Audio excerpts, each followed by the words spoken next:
Poducer.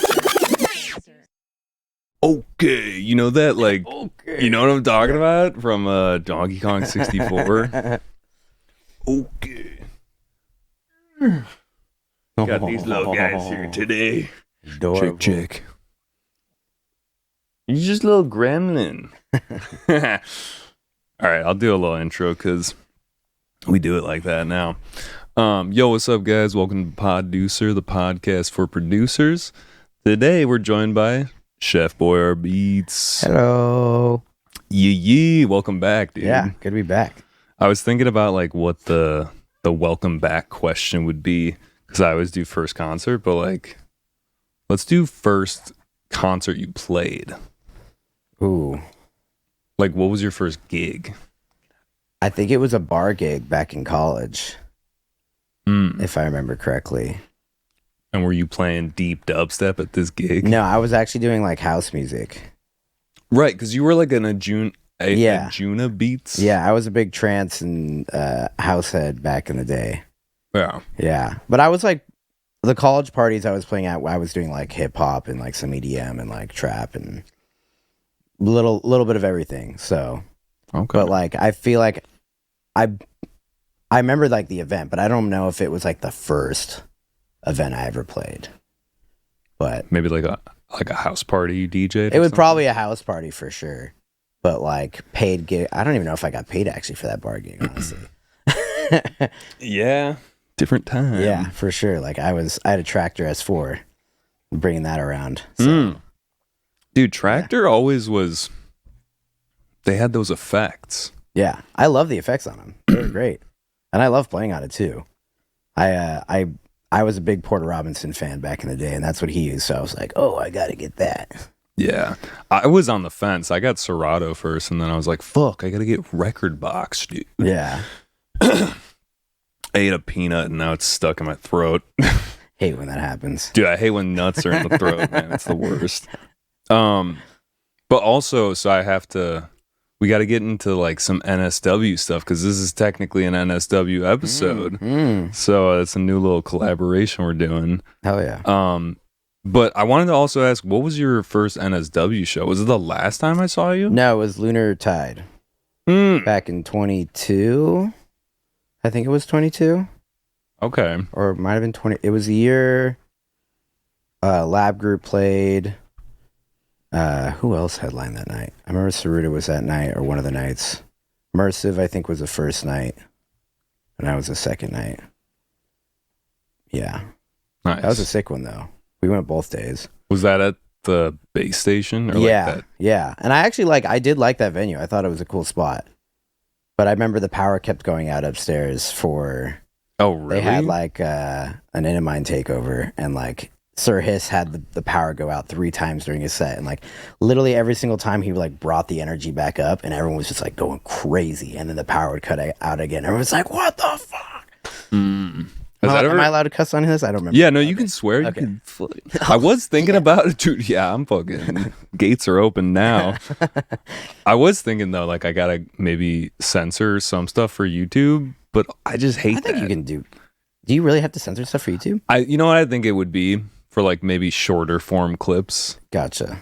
just to make it. But I'm not about to go in here and censor a whole podcast. Yeah, that's not even about my ethos anyway. You could put like funny like sound effects over it. Dude, Like- imagine like, how many. Yeah. Or just like dove sirens. Yeah. And I normally just use the 808 cowbell sound. Oh, that's a good one. Yeah. It's just quick. Yeah.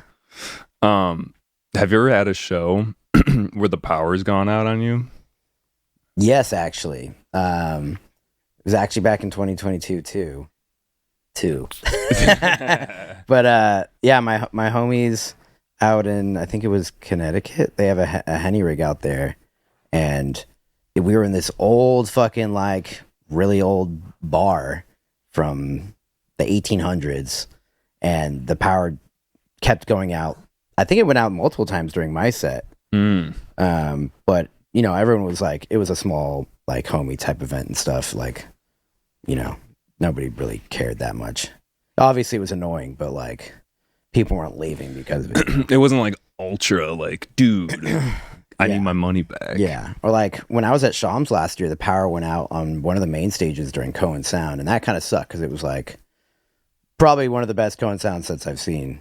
It was just one of them there that time, but like it was like a 3:30 a.m. set until 5 a.m. and it was like they were just laying down banger after banger, and it was like a ton of stuff I've never heard from them either. And like I know they're a lot of their discography too, so I was like, it just felt like ID after ID, and then it was just like the power went out and it didn't come back for like 20 minutes, and like everyone left, and we were like, no, we're staying. You here. stayed. We stayed, and then the power came back, and everybody started coming back too. But I felt so bad for him. He was, cause everyone just fucking left. And it's 2 guys, right? Yeah. Okay. But lately they've only been like touring with one of them because I think one of them's in the UK and the other one's in Canada. Strategic. Yeah. That makes sense. Is that a Quinn coming in? That is a Quinn. I was like, this man's taking a shit. We got a Quinn here. That's the worst. Oh, That's hate the worst. that. I had a bidet ready for you too. Just saying. There's a bidet. Like it's built in. It's a sneaky bidet. Yeah. My my girlfriend's brother hooked it up. It's the one that you got to replace the toilet seat, and it's that good. Damn. Next time, no, dude. If it heated up the seat, I would be. That would be nice. I feel like I just wanted to talk about Skrillex for a second. Yeah. We were trying to buy tickets, not to date this. I don't know if this is going to come out, but for the Red Rock set. Yeah. But like, what do you think about the new album? Have you dove in? I listened through it, and I've seen a lot of like mixed opinions online. I thought it was cool. There's definitely tunes in there that obviously sound dated because they're probably dated. It's bro steppy. Yeah, it definitely, some of the tunes sound dated, but there's a lot of tunes in there too that sound like a lot more new and like updated and fresh. So it's a good mixture of both. And like I've even seen people talk about like it's more of like a fan service thing, and I feel like it's also a way to get out of his record label deal. So like, right, it kind of reminded me of what's his fucking name? He dropped out of Coachella. Flume? No. Rapper, singer. Frank Ocean. Frank Ocean. Yeah. He. Wait, is that why he stopped the performance? No. But to get out of his record label deal, he had to do like 2 more albums, right? And I remember he like dropped like, I don't know if it was like a music video. No, it was like a film or something, but it was like an album within a film, and it counted like towards his contract. And then he dropped like the actual album like the next day. And it was different. And it was like the good album though, or whatever. And like it ended his contract. I don't remember like all the details exactly, but I just remember him doing some cool maneuver to get out of it, essentially. Yeah, there was I'm sure there's tons of people doing all these like short form videos. Like, did you know this about the new Skrillex album, bro? Like, I'm sure a lot of info will come out. You just got like the picture, the thumbnail, which is like, yeah, crazy. That Wookiee song, there's the part in it where it's like the drop of this song was seized by Atlantic Records. Also, the DJ Smokey tags are just fire, iconic. And it was funny too because my manager was telling me about it. He's like, "You should do something like that." I was like, "I've already kind of done something like that." Like the last 2 years, I didn't do one this year, but last 2 years before this year, I did like a promotional mix at the beginning of the year for like all my unreleased, and like I was using AI to like. DJ Smokey tags? No, yeah, but not with DJ Smokey, but I had like Peter Griffin and like Walter White and like Voldemort, and they'd be like, "You're in the kitchen with Chef Boyarbeatz." Bro, send that to me. I did not hear that. Yeah, it's I'll link it to you. But yeah, it is on my SoundCloud too. It's called In the Kitchen, Volume 1 and 2. So okay. Damn. Yeah. I mean, so he stole that from me, just so you know. Yeah, Skrillex copied me. Dude. We also share the same birthday, so what else is he stealing from me? Really? Damn, that's kind of crazy. Yeah. There's got to be some magic on that birthday. I know, right? So I also, like, we were talking about the Red Rocks thing, and like, since I saw you last, you played Red Rocks, and I remember you said on the podcast last time that was a goal. And you I think you even said you didn't think it was going to happen, and then it happened. Like, yeah, it was, I was supposed to play another show, and then it ended up not panning out. And then, so we were like, furiously trying to hit up teams and stuff. We're like, who can throw us on a Red Rock show type of thing. And then we found out that Other Trees was like, looking for people. So we hit his team up, and like we didn't hear back until like 5 months later. We finally got like the offer, I think, at the end of January of last year. So there's a lot of uncertainty for sure, because it's like once you get to a certain point, it's like all the Red Rock shows that you could be put on are probably booked out, you know, type of situation. So how was that like playing? It was very cool, but also kind of anticlimactic, because he knows Quinn came into town for the show. Oh, a lot of my friends came into town for the show. It literally, on Thursday, I get a call from my manager, and he's just like, so, and I'm just like, oh God. Oh no. What happened, you know? And he's like, the show's getting moved. And I'm just like, fuck. Like, I literally had my best friend flying in from Canada. Like, he flew in, like, I had homies flying in from all over. And I had to, like, tell the homie from Canada, I was like, you're the first person I'm calling, because you're fucking flying in from out of country. And I was like, this sucks, but the show's getting moved to next week. And like, they couldn't change their flights at all. Like, they couldn't get work off and all that. So they still came, and like they threw, you know, some parties and stuff, which was honestly very cool of them. And like, they did a really cool job for sure. And like, I still got to play the following week, and it was still fucking amazing. Like, you know, playing Red Rocks, but like, it was like just the absence of like all of my best friends who were going to come definitely like kind of sucked a little. And I'm not blaming that on anybody. The weather just, oh, it was a weather thing. It was snowing. It was supposed to only snow for like 4 hours on like Tuesday, and it just dumped snow for 3 days straight. Whoa. Yeah. Yeah, I mean, you guys live in Colorado, so I guess that does happen, but like, yeah. And it was the first snow of the season. Oh wow. Yeah, I saw when you were playing, you like were in your jacket. I was like, oh, it was yeah, cold. It's cold. It was cold as fuck. Yeah. I was gonna like not wear my you'll wait fell a little bit. Yeah, I was gonna try and not wear it because I had this cool Gravedigger t-shirt, and I tried not doing it, and like 5 minutes before, I was like, dude, I'm freezing. I'm not doing this right now. Yeah. I mean, I respect it though. People were out there like regardless of the weather. Yeah. No, it was still a great turnout. I also felt bad for other trees too, because it was like the first night sold out and the second night was about to sell out. And then they had to move the dates. And like, I think it got pretty close to selling out again the following week, which was like pretty crazy for how many people were coming in from out of state that got screwed by the weather. But like, yeah, definitely not a fun thing they had to do. Dude, I'm sure it sucks doing that. When you go there, is there anything special about like the green rooms? Like, what's the behind the scenes? It was pretty cool. Rocks? So there's like 3 or 4 rooms like upstairs for like the other people in the lineup, and then the headliner has one like underneath the stage where like it's like off to the right of where like the catering area is. And he has like, there's like one big green room for him, and then there was a second one right next to it that he was like, because I went to go talk to him very briefly, but he was just like in there by himself, just like chilling before the set, obviously. Yeah. But I was like, that's kind of cool. He just like had his own little private area. He's like, fuck off, everyone. I need to like zen. Yeah, dude. It feels like all of the structure and everything is like an underground layer in that place. Yeah, it's pretty crazy. Because it's like, built into the rocks and stuff, right? Yeah, yeah. But like ours was like in a like watchtower almost.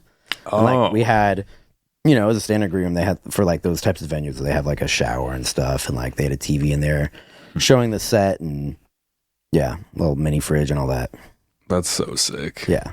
So now it's checked off, dude. I know, and I'm going back already the end of May with Gone July Night. Yeah. Let's go. And I'm not at Doors this time, so I'm stoked on that. Oh, dude. So was it like? It wasn't terrible. I saw the. Dude, people like filled in very quickly, and like they opened doors thankfully 10 minutes before I started. The day before though, I felt bad for Sylph because she was playing Doors, and they didn't open Doors until after she had already started. Dude, any new bucket list nows?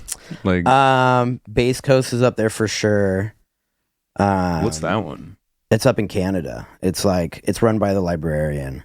I don't know if you know who That's she is. a sick name. I like it. Yeah, she's stellar DJ. Incredible. She plays pretty much everything. Can play like any vibe, any time slot, whatever, and plays like really sick tunes. But yeah, she's been running that festival up, and it's definitely more on the headier side. It is also like, I think, a week before Shams. So it definitely separates the two because Shams is definitely a little more mainstream now. Definitely mainstream. Like they sell out pretty quickly now, honestly. And they definitely book a lot more like mainstream people, whereas Bass Coast is more the headier artists. Where does infrasound sit within that? Definitely the headier side. Still heady. Yeah, yeah. Okay. But it has gotten a lot more popular like the last 2 years. Yeah. Yeah. But I've only gone to Equinox the last 3 years. The very first year I went was like technically, actually I think it was the Equinox time, but it was like the first main infra after COVID. They did infra like family reunion, which was just one stage, the main stage. And then I went to my first infra was the very first one right after that, where they did all 3 stages. Okay. Yeah, no, I mean, there's like from at least my perception, there's like a sweet spot of like, oh, we've gotten too big. We got to find a new, more underground festival. For sure. Yeah.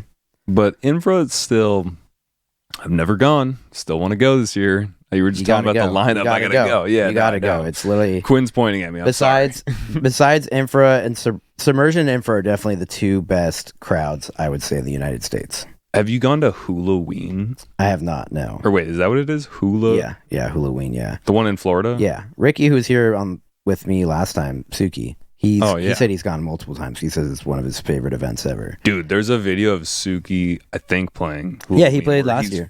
Yeah, going. The set was gas. Yeah, it looked gas, dude. Yeah. He has so much energy. It's crazy. I know. I'm honestly envious sometimes. I'm like, I sometimes I'm so laser focused that I can't even like think about doing anything else. You know? Yeah, I mean, also, I feel like you are a road dog now. Like you have to be at the airport. Like you fly into a town, then you don't even stay the night. You just fly out. Like the energy is. I feel like it's hard to keep. Yeah, it's hard to keep that energy, dude. I don't even like know how you guys do it. Sometimes I'll check your story and you're just like still waiting for a flight, or like you posted some recap that I saw that was just like all the 5 a.m. flights. Yeah. I've been saving those because I put like the I think it's Simon and Garfunkel. I forget the band's name. Garfunkel, like, Garfunkel, the Sound of Silence. Oh yeah, because I got the clip from Arrested Development. I don't know if you've ever seen that, but yeah, I've never seen that. Job's always like, "Hello, darkness, my old friend," and so I just like started saving all of them because I was like, I would do it so often. I was like, I should make a reel out of this someday, and finally went through them all. You ever make like a banger tune at the airport at 5 a.m.? Not at 5 a.m., but like mic check, I started at the airport during a layover, and that's like definitely one of my bigger, older tunes. Yeah, you just were like, let's get it real quick. I was just like listening to a Noisia episode, and like one of the tunes, I was just like, whoa, like just was getting like inspiration, and just started a beat there, and finished it when I got back home. It was a quick and dirty one. Well, speaking of tracks, I think we got to hit one of these. We got a lot of tracks in this playlist. Yeah. Is there anything that would make sense? That's just maybe like. What are you trying to hear right now? Because like I have a bunch of different vibes in there. Like anything you just gassed up on. That's like I'm definitely playing this in the set tonight. The Combine one I'm for sure playing. Everything like Wobbler for sure playing in there too. Back to Basics. I'm pretty stoked on that one too. The Combine one, maybe we run. Combine one's pretty sick. That one's like 95% done. But yeah, it's been going off, and like it got a lot of reactions every time we posted about it on Instagram. So shout out Combine. Yeah, track is called Wheel. Yeah, I'm expecting some. I was just telling Quinn, my girlfriend. I'm pretty sure she was the one who made it up, but. The Wheel Housewives of Orange County. Oh my god! And I was like, we need to fucking make a skit about that, dude. Just like the girlfriends or the wives. Who are DJs. the wives and who are the DJs? So like, yeah, Phil, who are the DJs? I'm pretty sure Phil Distinct Motive was in that chat too, and we were talking about his wife being in it too. But like, I feel like that'd be funny to do like some skit about that, about like the DJ wives or girlfriends or whatever. Like Real Bros of Simi Valley type of vibe, for sure. Or have you ever seen that one where it's there's this skit, and I think it's one of the guys from Real Bros that it's like what's that movie about the drummer who like has to dedicate his life to drumming? And I think Jonathan Simmons. Whiplash. Yeah. Yes, it's like That one's crazy. but it's like DJ Whiplash, and it's like He's like him bleeding, and he's like trying to scratch it. Dude, it's really funny, but something like that would be good. Yeah. So you got Phil in there, Distinct Motive, and then like maybe Creezo, or like that would be going too. Yeah, I don't know. All right, let's run this track.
But yeah, that song Ray Gun was the first song that I heard from you. Yeah. That's the one where it's like wow. That's Steady Slurkin probably. Oh yeah, no, that actually no, you're right. That one sounds more like but Ray Gun was the first, but it was just a dub. Yeah. Did you ever release that? It came out with DDD as like a Patreon, or not Patreon, Bandcamp exclusive. There's a clip on SoundCloud, and then it's like only a minute and a half. But yeah. How did you like meet up with Combine for this one? Is this an internet one? So I met him through Clippy. Shout out Clippy. He lives in Seattle. Fire. He makes drum and bass, dubstep, all that stuff. He's released on a lot of really sick UK labels. And yeah, basically met him through him, and we've just been homies ever since. So, yeah. Did you work in person on this one, or is we did in the second half? So he sent me like the idea, and it was actually like, it was kind of like the outro of the tune, and then I basically kind of like took the rhythm that he did with the bass sound or whatever he had, and like that's the drop you hear at the beginning pretty much. And I did some of the respaces too, but I kind of like changed it a bunch, and then he came over to my house last month, and we pretty much like wrapped it almost all the way up. We just have to do I think we're going to change the snare out and like beef up the mix a little bit, but it's like pretty much there. Sounded pretty good to me. Yeah. No, it's like minor mix details, just like, so you can master it a little bit louder and stuff, you know. What goes into like, what are the ingredients of a Chef Boyarbeatz track? So that one's weird because like I usually like have my mid bass be a lot more like following the sub bass, like they're both the same. And this was like the first time where I did a mid bass that was kind of like not doing the same rhythm as a sub. So like this one just kind of has like an 808 just kind of like playing underneath, and then it's just like, I think it's like an eighth note or something.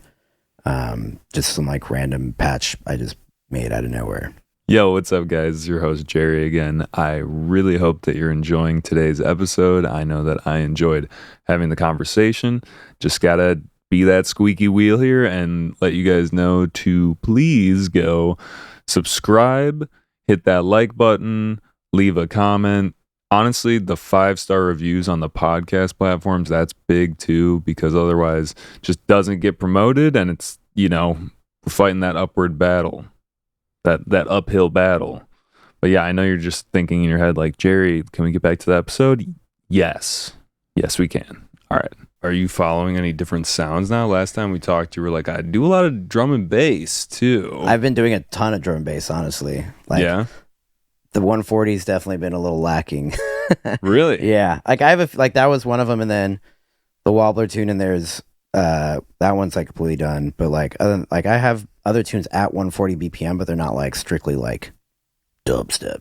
Like there's like kind of like a break tune that's at 140, and then a lot of the other 140 stuff I've been doing is like UKG.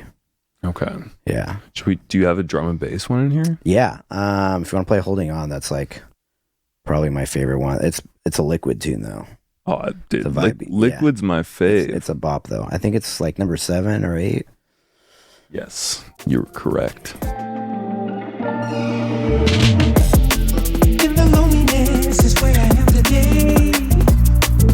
Without you standing right here by my side. Well, I don't blame you feeling the way you do. But the love we shared stays on my mind. I'm holding on to love. Sweet memories of you. I'm holding on to love. Sweet memories of you. I cried myself to sleep. I pray to God my soul to keep and to bring you home. Bring you home, home. Doesn't matter who's right or who's wrong, but the love we shared was all so strong. And now you go. So you're gonna be releasing an album? Is that Definitely nowhere near done. It's Okay. like every time I keep writing stuff, I'll like write something better or whatever. Like I'm also like at the point now where I'm like, shit, I gotta put out music this year. So I'm trying to take like the songs that are like they're good songs, but like maybe not like album material or whatever, and trying to like do an EP with that. And then I have like the Combine 2 will probably come out as a single. But yeah, I'm like, I need to put out some music this year. So when you think about doing an album specifically, like what is the difference between that and an EP and some singles? I'm trying to do it like Turnian. They did their album as like a DJ set almost, where all the songs had like album mixes, and like if you played on Spotify, they're like it's like the Skrillex mixtape. They're It's like, seamless. It's like it's like seamless, and they're like a minute, sometimes a minute long, sometimes like 50 seconds long, whatever. So like that's like the plan is to like have an album mix essentially that plays like that, where it's like a DJ set almost, or like a mixtape. But yeah, obviously, in my opinion, an album should be like 50 minutes to an hour. Or like the Skrillex mixtape is 45. Like I'll give him that. But like I remember G Jones put out his album and it was like only like 30 minutes, and I was like, I don't know if I'd consider that an album personally. Which album? The second one he put out. Ineffable or Eyes? The one after Ineffable Truth. It came out like a year and a half ago. Oh yeah. Which one? No, that was an EP. I think it's Paths. Pass. Yes. Pass. Yes. But it was like literally like 30 minutes, and I'm like, That was definitely like EP whatever. I'm not being a hater. I'm just like I consider it like just from being like, child of classic rock and all those other albums that are like they're like an hour long. It's like an experience. Like, Dude, yeah. I need an album though too. Like I've more and more just like love putting on an album. Yeah. So yeah, I think doing it in a DJ mix would be cool too. Like, But it would be an hour long if I did it like that. Like, do you have any like specific things like genre wise, or does it matter? I'm trying to do a ton of different genres on it. Definitely trying to work with some vocalists too, like MCs and singers and stuff. So definitely still like I started writing stuff last year with the intention of doing it, and it's just like at the beginning it was hard because it was like the more I tried to like write album tunes, the less it felt like natural. So I've just kind of like not put it on the back burner, but like just trying to write as much as I can, essentially. Yeah, like it'll come when it comes. Yeah, exactly. Have you ever thought about doing it like in Ableton, where like you have maybe the main melody from like one of your tracks, like you have all of the micro level parts of the song, and you could like mix them in clips in Ableton.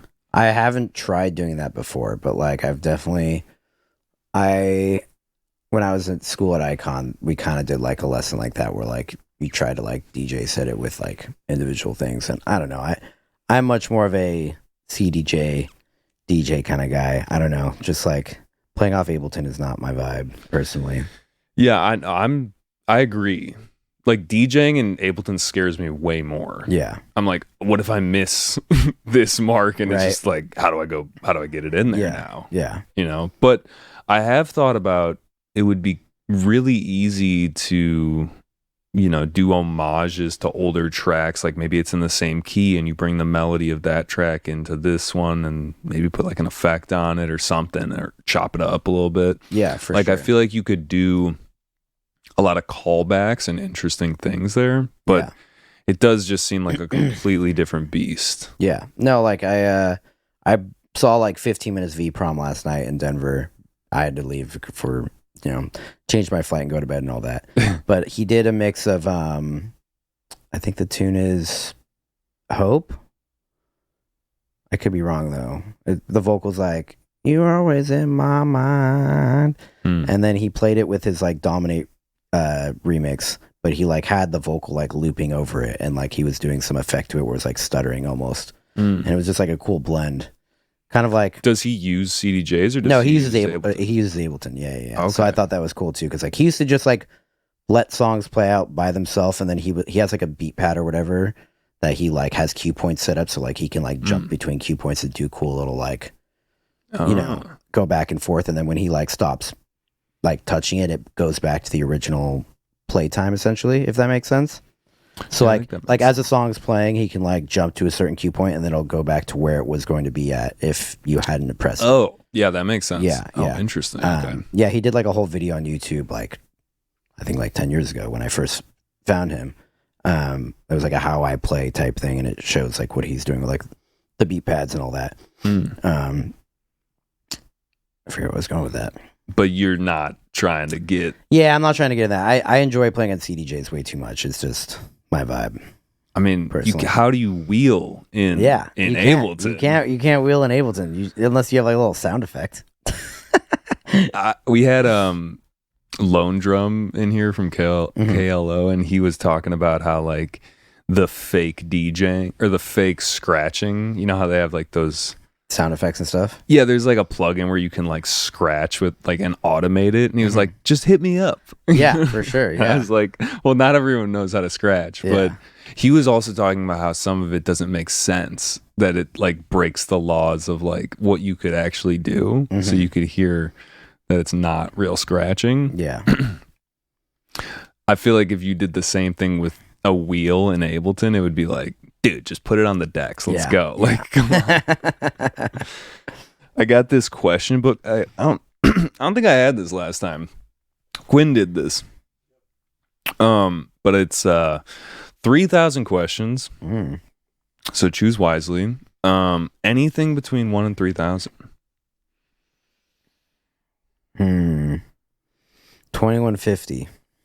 2150. Any meaning? That was the first number that came to my head. I don't know why. Okay. Some of these go deep, but this one's not that deep. Have you ever received or bought a gag gift? If so, what was it? I don't think I have. That shirt we were talking about. Oh yeah, the koala one. Is that considered a gag gift or a gag item? It's a graphic tee. Yeah. What was it again? It's like the 2 koala bears, and it's like, please don't do ketamine on the koala care changing station. That's a good one. Yeah. That's a good one. Yeah, I don't think I've gotten a gag gift really. My brother bought one of his friends. He was like, I don't know why he was so mad about this, or like why his wife was so mad. He bought one of his friends a fleshlight when he got married. That's terrible. I know. Oh my god. And he was like, dude, it was a joke. I was like, yeah, but like, that's they're not getting married, That's like something you like do to a guy who's single or some shit, not a guy who's married for sure. They were, this was like a long time ago. It wasn't like a adult marriage. Gotcha. So, but okay, wait, that one wasn't that good. Let's do a different one. Let's do like 1948. 1948.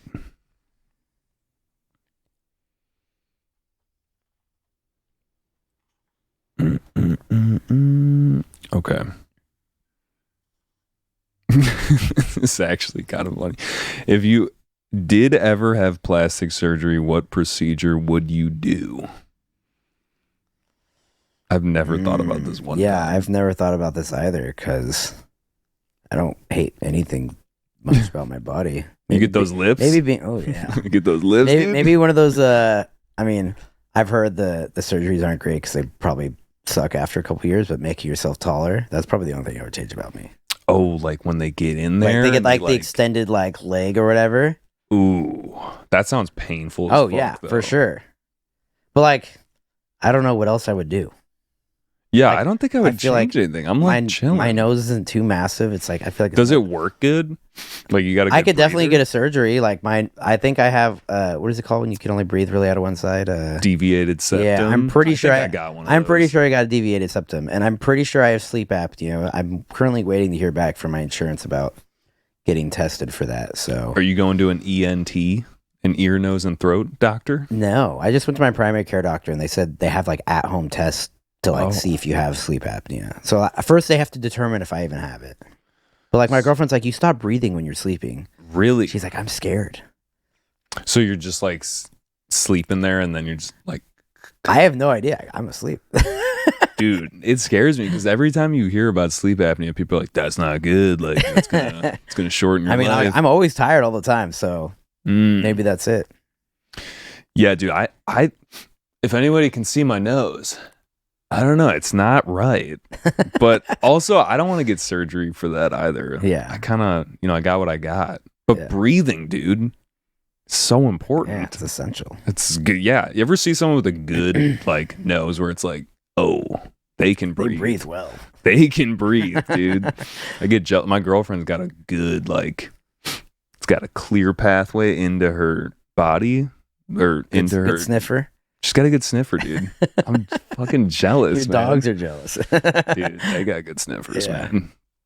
Yeah, I think the only surgery I think I would maybe get, and this is so vain, is like if I lost my hair, I feel like they got a pretty good hair transplant thing going now. Yeah. And everyone's like, you go to Turkey. Yeah. I'm just like, why is it in like, Turkey? Did you see Fisher? Did he get a hair transplant? He got a hair transplant. He has hair now. Does it look good? It looks not bad. Do you get like, is the hair the same? Because like I would just imagine they used to like take the hair from a different part of your body. Like let's say they take the hair from like your butt cheek or something. Yeah. You got like butt cheek hair up there. Is that what happens? I have no idea how it works, honestly. I don't even want to know. Yeah. But then I was also thinking if I go bald, it's just like, just run it. Yeah. I mean, he looked fine bald, but yeah, I found out he did like some reel on Instagram with Chris Lake, and they're like talking about doing a show, and he's joking about blowing their entire budget on his hair transplant in Turkey. And I'm like, honestly, it's really funny that he just like owns up to it and just. Okay, yeah. If I were gonna do, I would definitely own up to it. Like, bro, do it. Yeah. And like if you're that rich too, you're like, fuck it. Yeah, dude, it's not even that bad. Like, imagine what it'll be like in 20 years too. Yeah, probably way better. I mean, if you remember Elon Musk's hair before he got his hair transplant, it looks fucking terrible. Dude. Yeah. You're right. He does look way, way better now. Yeah. Although he has like aged.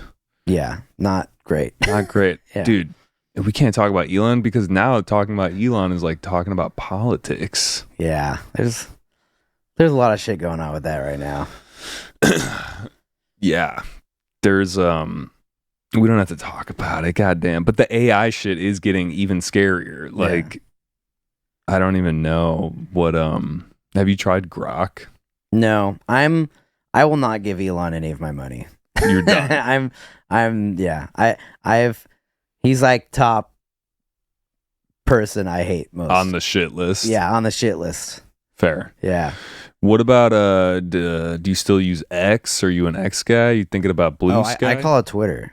Oh, sorry. You're No, right. no. You're good. You're good. I'm just like, if he can dead name his daughter, I'll dead name his website. Oh, damn. But yeah, I use Twitter is just like my biggest platform. So like, I'm unfortunately beholden to that godforsaken prison. Fair enough. I have seen good things about Blue Sky. I tried it. It was, I don't know. It felt too neoliberal to me.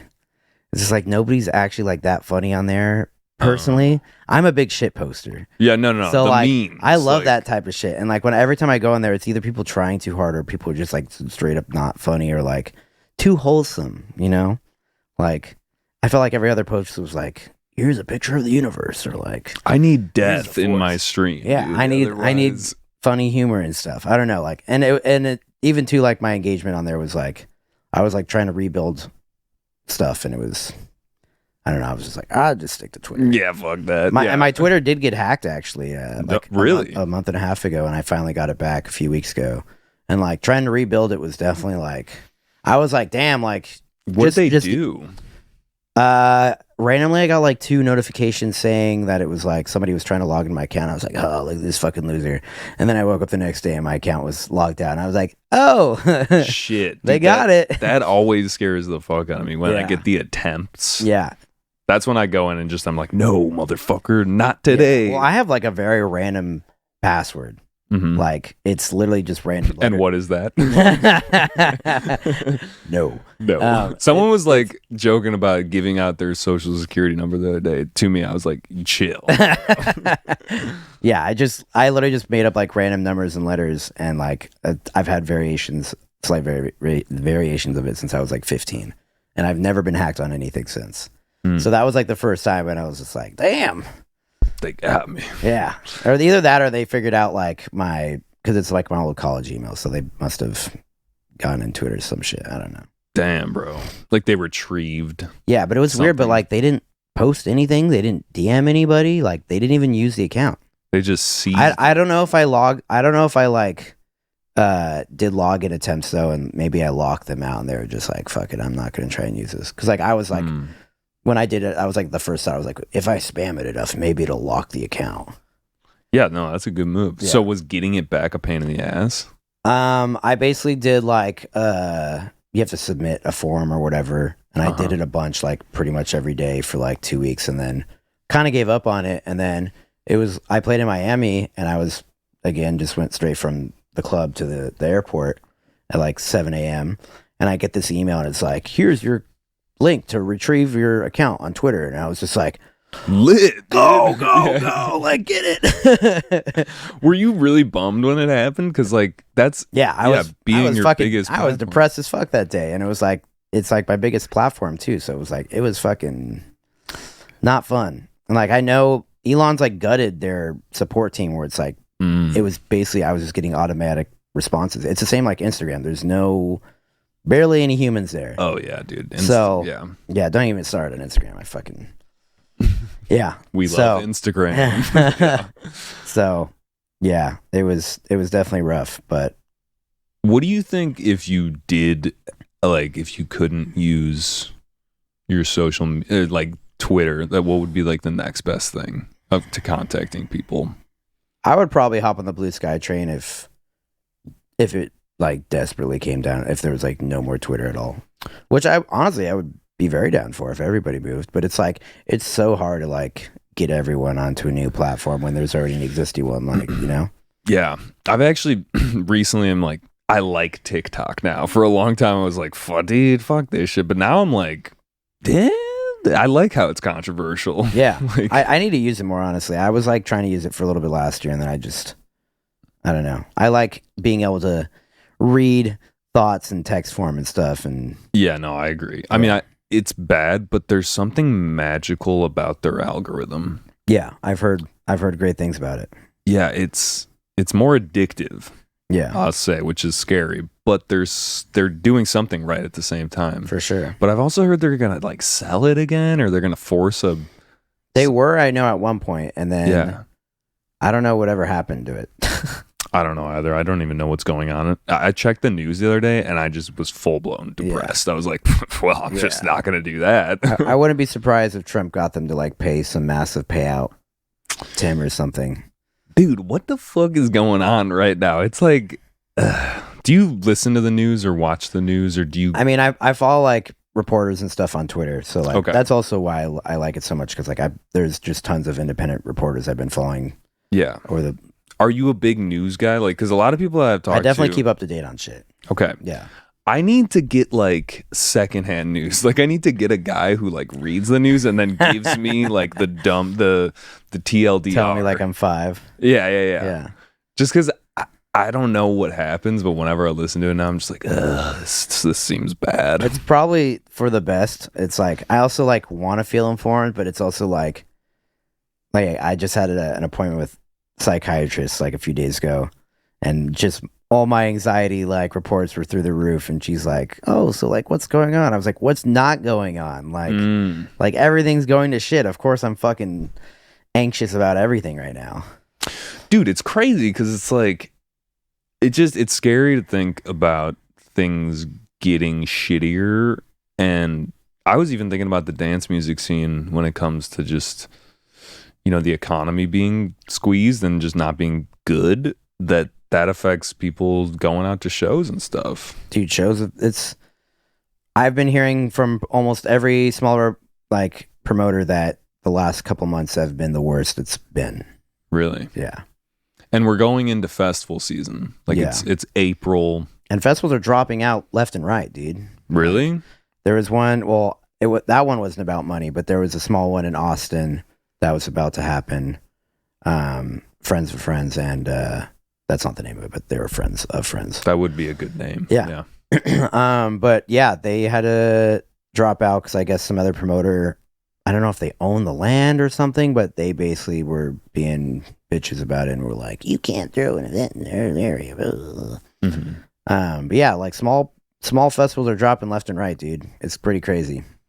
I hope we don't go back into that same era, because we talked about this last time too, that like there were all these shows during COVID or like right after that just we were like, oh, that lineup looks crazy, and then it was just like, sorry, this show can't happen anymore because of the math. Yeah. And it was just upsetting. Like a lot of shows that I bought tickets to would just be like, oh, we're not gonna do it anymore. Yeah. So hopefully we don't go back to that era of false sales and stuff. I feel like it would be for a different reason though, more just like people just being too broke versus like costs of things. I don't know, it could be also costs, but but those are not one of the yeah, I get what you're saying. I mean, like people are too broke to go out versus like things being too expensive. Obviously, like you need people to buy tickets, but like, yeah.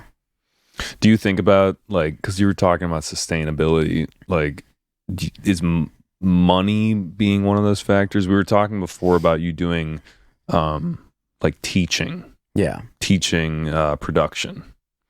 Does that maybe, do you divert, like if that's definitely like end game, like the Icon Collective is like a music production school I went to, and like would definitely be very cool to be a teacher there, because obviously touring for the rest of my life is not sustainable, like unless you're like Fortet level where you're getting like stupid money, you know, for doing one show. Yeah, right, exactly. Or yeah, any of the top dogs there. If you could be like, I'm producing music and releasing stuff on DSPs and whatever, and teaching. I mean, DJing can still be in there, but like, for sure, does that sound enticing? Oh yeah, compared to like DJing and producing. Yeah, like I would love playing shows, but if I could play less shows, even like right now, I mean, it's hard for me right now because I have a day job too. So like finding time to produce is very hard. So, and like, what was it, the end of December through pretty much February, I didn't have like any shows, and it was fucking really nice. Just like how much free time I had to like there was like a couple weekends in a row where like I didn't go out at all, and I was like, nice. Yeah. Dude, that's what I'm thinking. Like, yeah, it's more and more my weekends, I'm like, oh, I'm just gonna like sit at home and do nothing. I'm stoked. Yeah. Like I'm gonna play this video game with my girlfriend. Sick. Yeah. And I'm a huge introvert too, so like I could give a shit about going out and hanging out Yeah. with people. I'm like making music and shit and fucking around at home is like right up my alley. Yeah. So the teaching thing, what's like, do you have any plans like specifically for that? How? So yeah, we talked earlier. I just had my first lesson ever this past week. Definitely planning on trying to do that more, but I need to like free up more time, and I also kind of like want to refine what I'm doing with this person a little bit more too, because like obviously having a set plan and stuff and being able to not feel like it's all over the place obviously helps them more, and it also feels more like professional. And I don't want it to be like, I don't want anybody to be paying me for and not feeling like they're getting what they want to get out of it, you know? I always feel the same way. Like, Yeah. because there's so much. Yeah, dude, pay for my course, and you're like, what does it do for me? Yeah. And it's I like, don't know, dude, pay for it though. yeah. And I'm like, I'm not teaching like crazy, like you're not going to be the most stellar producer just like from one lesson, you know? I'm not going to teach you the secrets to make like the secret bass to make your music the best. Yeah, you know? the secret Like, bass, dude. yeah, the secret bass, like. But like, I'll Serum teach you too. like the basics, and I'll teach you how to like differentiate like from shitty sounding like samples or whatever to like picking the right samples, or like being able to mix your track down more effectively, or like composition and songwriting and stuff, you know? But obviously all that is just the same with like actually doing you just have to do the work. That's how you get better. Yeah, but I do think that giving them the roadmap to follow is helpful. For sure. And you teach them your own little tricks and tips and little things that you do personally, you know? I would definitely do like or have you ever thought about like a Patreon where like For you do sure. lessons and stuff? I definitely have. I'm just like ADHD through the roof, and It's like a bandwidth thing, never too, committed like how to much like time. yeah, that. And also the reason which also pushed me into that is that it's like a friend of my homie, and it's his artist, so he was like, oh, you want to like teach her and like get some money? I was like, I mean, I need money right now, so if I can figure this out, I'm down. So, Yeah, it's a good little test, you know, because then you can refine it from there. yeah, exactly. Yeah, dude, teaching would be cool. You went to Icon Collective. Was that really helpful for you? Yeah, I feel like I leveled up like 5 years in 1 year. Really? Yeah. I've heard great things. Yeah, it is a very cool school. Like, and all the teachers there know what the fuck they're talking about. They're all either established musicians or like work in the mixing and mastering field and stuff like that. So, and they're all like, they all have the right intentions too. There's a lot of kids that go there that are like, just have money and they're just trying to be the next. I went at the time, it was like right after Slander and K-Zone, all those bigger cats graduated, and there's lots of kids just going there trying to be like the next EDM headliner. Was it online or is it in person? They do both. Okay. Going in person's 100%.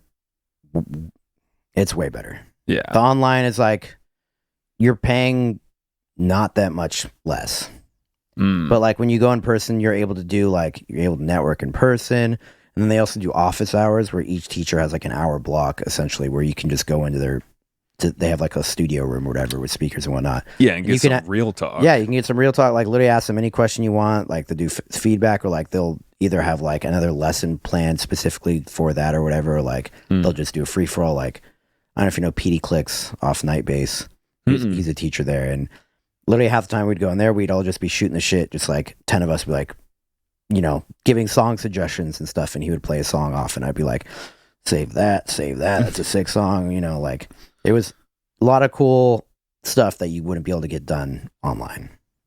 And I'm sure like if they see you really, you know, killing it. Yeah. Yeah, that For they're sure. like There was a few dude. kids there that were like Pauline Her, I don't know if you know who she is. She's a vocalist and a producer, but like she was like I don't know how new she was to production, but she was definitely already like a really good vocalist, and they were definitely like singling her out and helping elevate her. Same with some other vocalists and stuff too, and some other artists that were like already big. But yeah, they definitely if you're doing good, they definitely take a liking to you. And like I still keep in touch with my old mentor from the last quarter. He's like the head of student services or some stuff now, but every time I go to LA now, I link up with him and stuff. Did you do this after high school or was this after college? Yeah. Okay.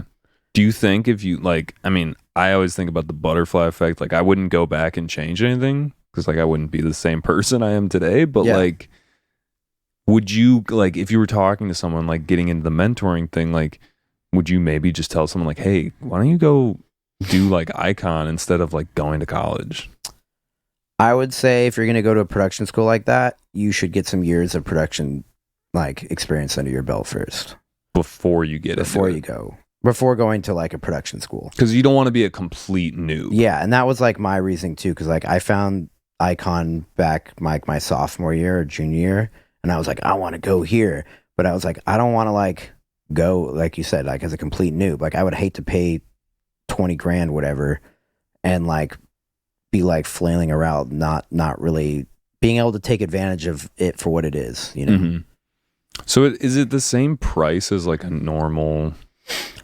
20 grand is still when decent. I went, I think it was like it was anywhere between 18 and 24 grand. I forget. I got kind of lucky.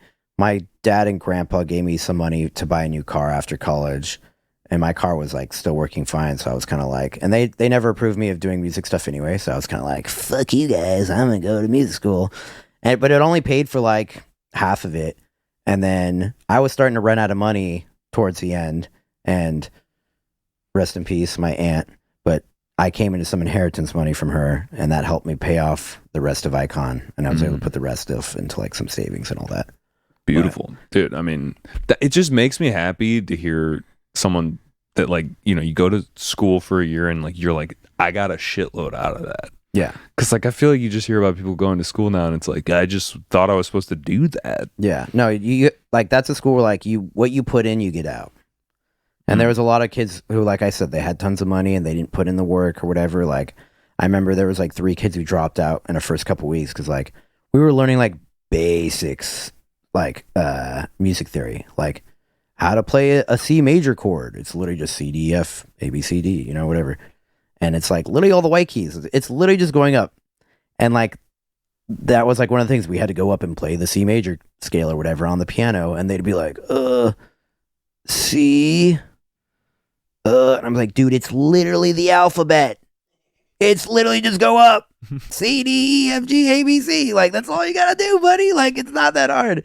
And like, they, like, one of them was like from Vegas. Like, you could tell they were just like, yeah, they literally dropped out like within the first couple weeks. And I'm like, dude, like, what were you expecting? Like, I mean, first of all, like, that's not even that hard. You're just clearly not doing the work. Yeah, dude, that's a toughie. Yeah. Yeah.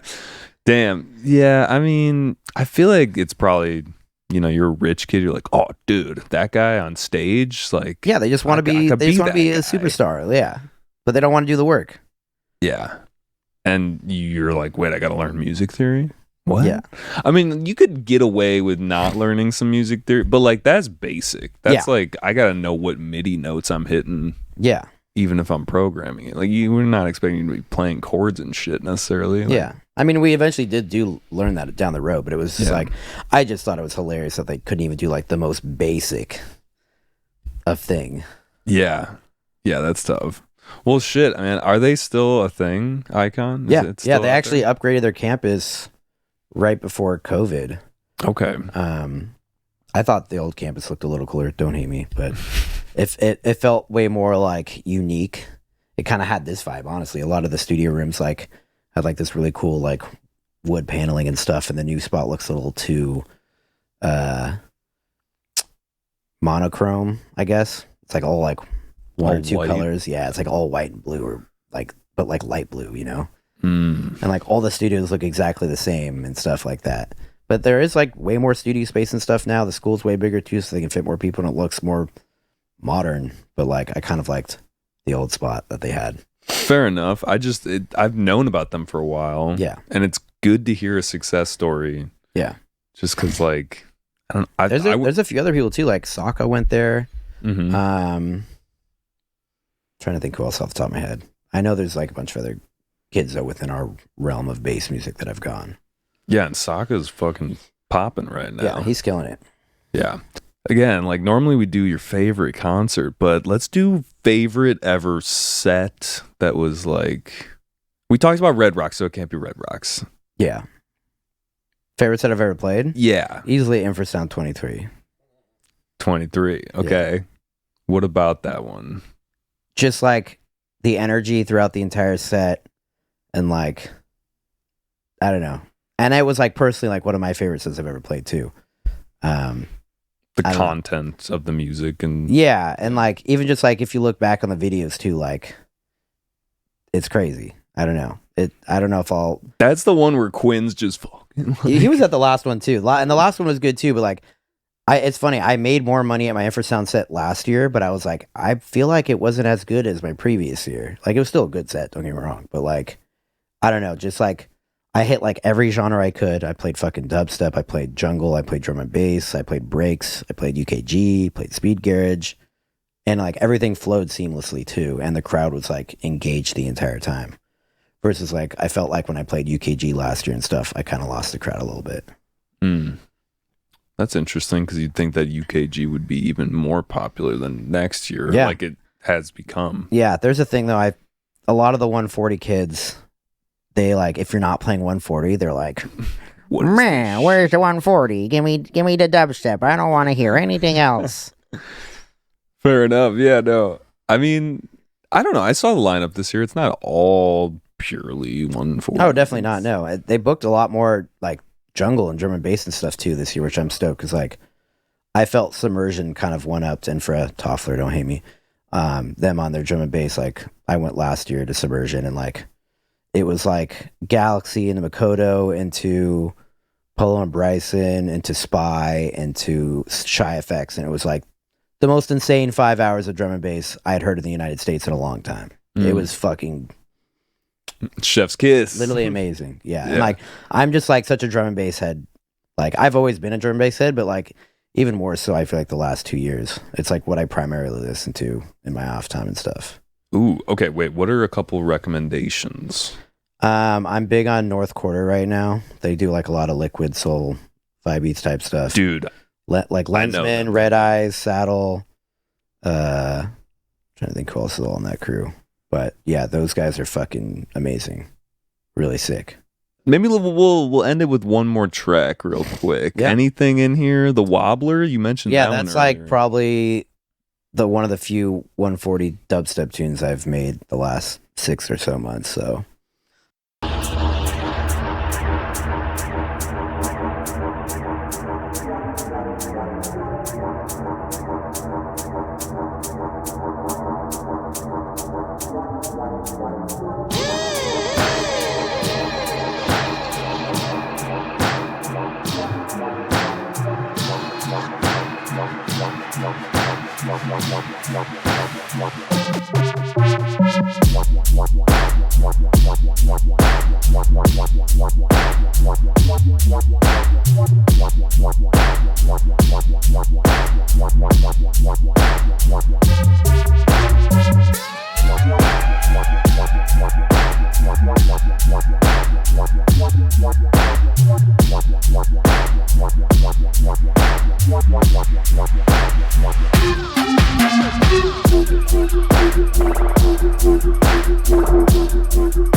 Any shout outs? shout out my girlfriend, Skoda, and her dog, Coda. Skoda and Coda? Yeah. Skoda sounds like the next Snowda. Like it's like yeah. I don't know why. Is that her first name? That's her last name. But she goes by her last name. That's like my brother. Like people call him his last name or my last name. I'm like, I'm also that. It's confusing me. Yeah, she's an only child, so it makes it a little bit easier. Okay, gotcha. All right, shout out. Yo, if you guys made it this far, we appreciate you listening. And yeah, we'll catch you next time. Yeah. Peace. Yo, what's up, guys? This is your host, Jerry. Thanks for tuning in. If you enjoyed the episode, don't forget to like and subscribe. If there's someone you'd like to see on the show, leave a comment below. And if you're listening on a podcast platform, we'd appreciate it if you leave a review and hit that 5-star rating. Thank you for your support, and we'll catch you on the next one.